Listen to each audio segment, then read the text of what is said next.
네, 여러분 안녕하세요. 반갑습니다. 주식 사고 팔고 놀자 TV 인사드리겠습니다. 제가 지금 코로나로 정확히 말하면 오미크론이죠. 네, 오미크론 이 감염 때문에 지금 5일째 지금 격리하고 있는데 그동안 이 목소리가 너무도 상태가 좋지 않아서 영상을 올리지 못했습니다. 그리고 제가 막상 걸리고 나서 보니까 뭐 아무리 뭐 편도염이 걸리고 이 감기가 걸려도 이 정도까지는 아픈 적이 없었는데 정말 대단하다라는 것을 느꼈고요. 그리고 이 연세가 드신 분이나 기저질환이 있는 분들, 몸이 약하신 분들은 진짜 이 오미크론 이 코로나 때문에 돌아가시는 분들 많겠다라는 생각을 많이 하게 됐습니다. 뭐 열 나는 것은 기본이고 뭐 몸살에다가 정말 무서운 이 바이러스라는 것을 새삼 다시 한번 깨달았습니다. 저 말고도 이 오미크론이나 코로나에 감염이 되셨던 적이 있던 분들은 아마 다들 느끼셨을 것 같아요. 물론 사람마다 증상이 좀 다르다고는 합니다만은 두 번 다시는 걸리고 싶지 않은 그런 바이러스라는 거 다시 한번 말씀드리고 싶고, 여러분들도 정말 조심하셔야겠다라는 말씀 드리고 싶네요. 이번에 코로나 그 검사 때문에 병원 가서 의사와 상담도 해보고 검사를 했습니다마는, 의사 말에 이 부분이 좀 많이 좀 저를 당황스럽게 했습니다. 병원 가서 이렇게 몸이 안 좋고 감기 기운이 있다라고 말씀을 드리니까 가장 먼저 하는 질문이, 선생님이 저한테 혹시 코로나에 오미크론에 걸린 적이 있었느냐를 물어보시는 거예요. 그래서 저는 한 번도 걸린 적이 없습니다 하니까, 그렇다고 하면은 뭐 거의 100% 오미크론 감염일 겁니다 라고 하시면서 목을 이렇게 보시더니, 네 맞네요, 다시 한번 그래도 이 검사를 한번 해보겠습니다 하면서 옆방으로 가서 키트를 놓고 코를 한번 또 깊숙이 쑤셨습니다. 그리고 나서 4분 후에 보죠. 그리고 나서 시간이 4분이 정도 지나니까 여지없이 두 줄이 가 있는 겁니다. 그러면 양성인 건데, 오셔서 하시는 말씀이 네, 오미크론 맞습니다. 그래서 제가 왜 어떻게 그 전에 확신을 하셨느냐 이렇게 여쭤보니까, 코로나에 한 번도 감염이 된 적이 없는 사람이 감기 기운으로 병원을 찾게 되면 100% 오미크론 감염이라고 말씀하시더라고요.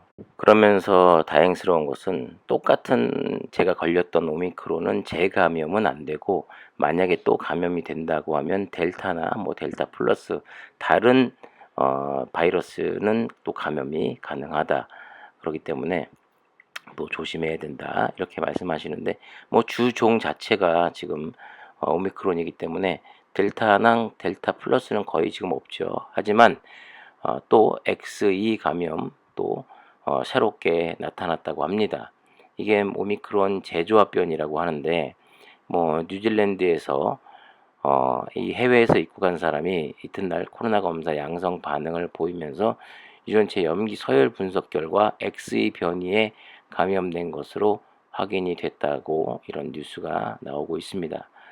계속해서 조금씩 이 형태가 조금씩 다른 이 변이가 계속 출현하고 있는 상황이기 때문에, 또 이게 만약에 전 세계로 또 확산이 된다라고 하면은 주의를 기울일 필요가 있을 것 같습니다만, 그전보다 위험성이 높아지거나 이 중증으로 가거나 사망률이 현저히 높아지기 전에는 더 이상 검사할 필요성과, 그리고 세계 여러 나라 각국에서도 더 강력한 무엇인가 나타났느냐 안 나왔느냐가 중요한 것이지, 더 이상 코로나 바이러스 오미크론 바이러스가 뭐 지금 현재 상황에서는 사람들이 걸렸고 안 걸렸고는 중요한 것 같지가 않습니다. 이번 달 그 매출 수출 실적만 봐도 진단키트주들의 수출 데이터가 거의 한 10분의 1 정도 수준으로 뚝 떨어져 있는 것을 우리가 알 수 있는데, 그만큼 세계 각국에서 더 이상 이 PCR 검사라든가 또 신속 항원 검사 이 자체가 줄어들고 있다라는 것을 알 수가 있습니다.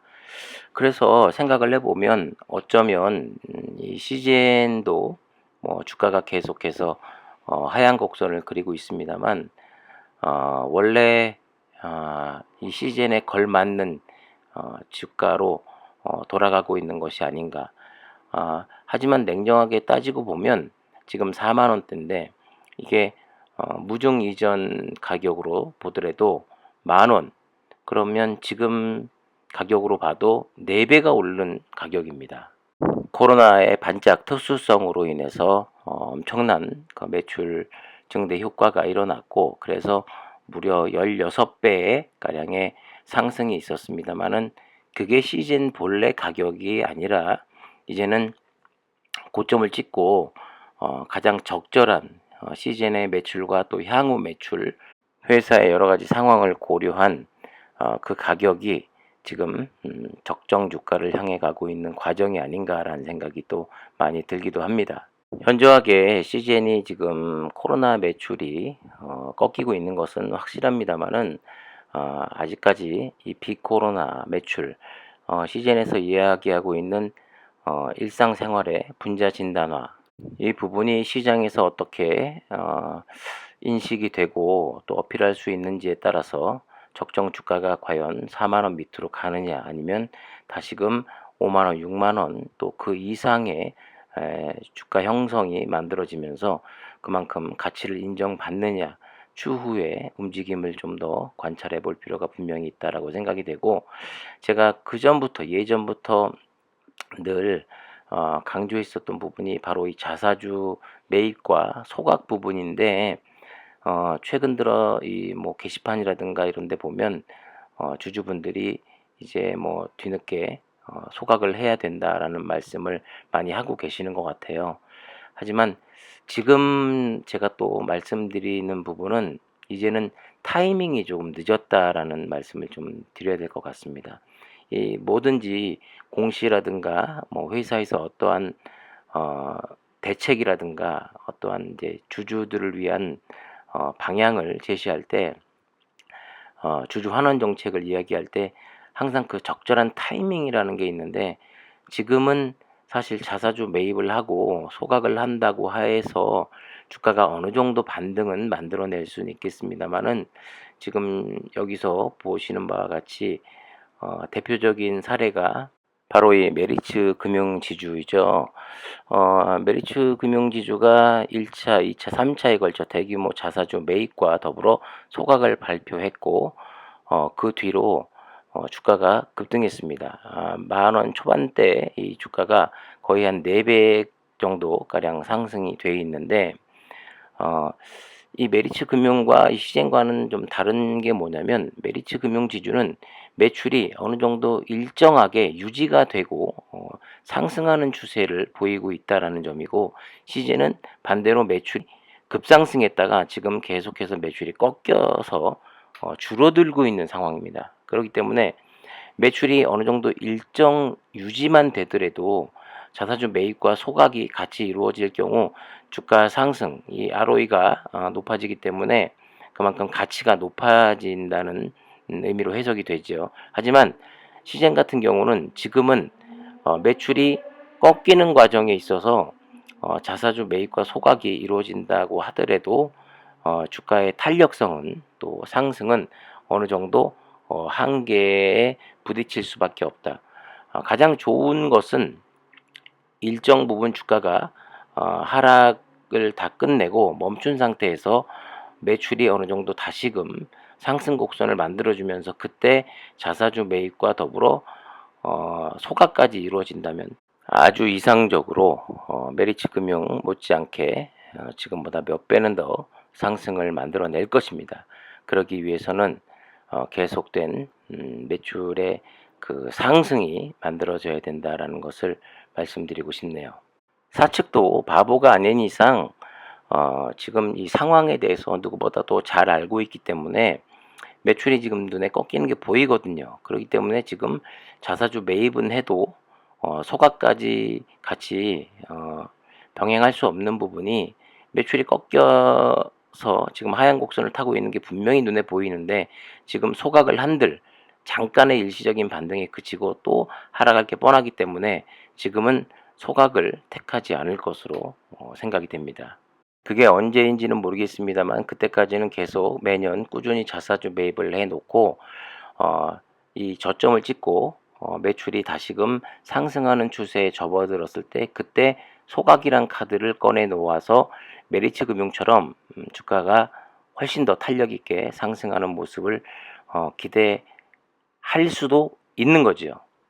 또 저희 주주들도 그걸 바라고 있고 그러기 위해서는 무조건 기승전 매출의 상승인데 그러기 위해서는 코로나 매출은 이제 더 이상 기대해야 한다기보다 비코로나 매출이 빨리 자리 잡고 큰 매출로 이어지기만을 바라야 될 것 같습니다. 여기 나와 있는 회사들 카카오를 비롯해서 미래에셋증권, KB금융, 금호석유, 신한지주 자사주 매입과 소각을 단행하는 그 회사들인데 하나같이 매출이 급감하는 것이 아니라 유지되던가 아니면 상승을 계속해서 만들어내고 있는 회사입니다.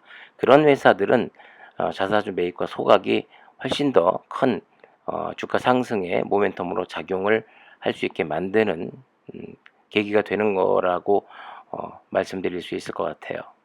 그리고 또 하나의 시나리오는 사실 이 금융회사들이 거의 자사주 매입과 소각을 많이 하고 시젠 같은 이 바이오 쪽 회사들은 엄밀히 말하면 자사주 매입과 소각도 좋습니다만 M&A 이 인수합병을 통해서 또 다른 매출처에서 매출을 많이 확보하는 게 사실은 더 효과적인 방법이 될 수도 있습니다. 하지만 지금 시젠은 M&A를 하겠다라고 해놓고서 1년 동안 소식이 없는 가운데 주주들의 마음을 상당히 애타게 만들어 놓고 있습니다만 그 어떤 것이라도 올해 안에 내년에는 그 무엇인가를 꼭 내놔야 하지만 될 것 같다.